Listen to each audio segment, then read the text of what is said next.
Pero eu quixera así felicitar o traballo da Fundación por recoller os testemunhos das persoas que teñen liderado o nacionalismo galego na segunda metade do século XX e nestes primeiros anos do século XXI.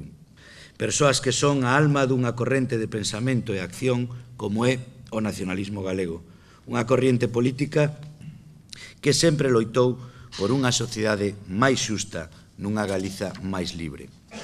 Unha corrente política a que podo dicir con moito orgullo que pertenzo e que ten contribuído tamén a construir o país que hoxe temos.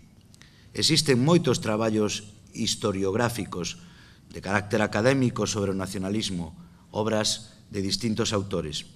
No entanto, o público non dispuña ata o de agora dun produto audiovisual como este, que recolle as opinións dos que foron protagonistas da nosa historia recente.